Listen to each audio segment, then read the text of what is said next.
लोग हैं वो काफ़ी ज़्यादा संख्या में दिखाई पड़ रहे हैं। इसके अलावा सुबह से आश्रम में जो भी आध्यात्मिक अभ्यास है वो चल रहे हैं, जैसे कि पादुका यात्रा, पीपल बादशाह की परिक्रमा और हवन, जप, सत्संग, भजन, कीर्तन। तो ये पूरा दिन से ही ये कार्यक्रम चल रहे हैं। 12-13 साल के बाद में सत्संग हो रहा है, तो अभी तक कितनी पब्लिक आ गई है? मुझे ऐसा लगता है कि 8 से 9 हज़ार की पब्लिक तो पहुंच चुकी है, और बाकी तो जो असली डाटा है वो अपने को रजिस्ट्रेशन कार्यालय से मिलेगा। और इंदौर ही नहीं बल्कि आसपास के क्षेत्र जैसे धार, उज्जैन, हाँ, झाबुआ, भोपाल, यहाँ से भी लोग आए हैं, क्योंकि इस प्रकार का आयोजन पहली बार हो रहा है। तो संदेश देना चाहेंगे? हाँ जी, बिल्कुल। संदेश यही है कि जो हमारे गुरुजी बताते हैं कि सच्चा सुख अपने भीतर है, और हर व्यक्ति कुछ भी कर रहा है, कोई भी एक्ट कर रहा है, वो सिर्फ सुख की तलाश में कर रहा है, वो बाहर भटकने से नहीं मिलेगा, वो क्षणिक रहेगा जो बाहर मिलेगा, उससे उबान होगी, थकान होगी या तो ग्लानि होगी।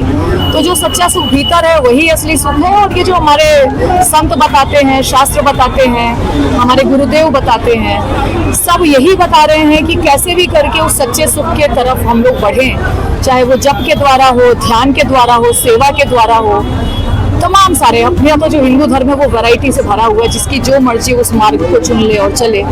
तो बस यही है संदेश जो गुरुदेव का संदेश है। का कोई मूल मंत्र जो आज गुरु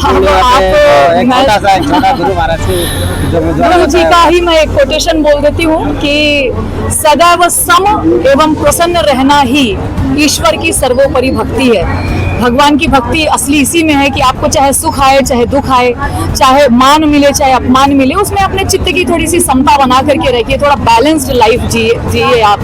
तो ये ईश्वर की सर्वोपरि भक्ति मानी जाती है। और चित्त को प्रसन्न रखिए, ये गुरुदेव का बड़ा फेवरेट कोटेशन है। कुछ लोग विपरीत परिस्थिति में परमात्मा को दोष देते हैं, बहुत गलत है, बहुत गलत है। श्री राम जी जब वनवास को गए, निषाद राज ने पूछा कि बोलने लगे निषाद राज उनको, लक्ष्मण जी को, कि कैकेयी को कोसने लगे।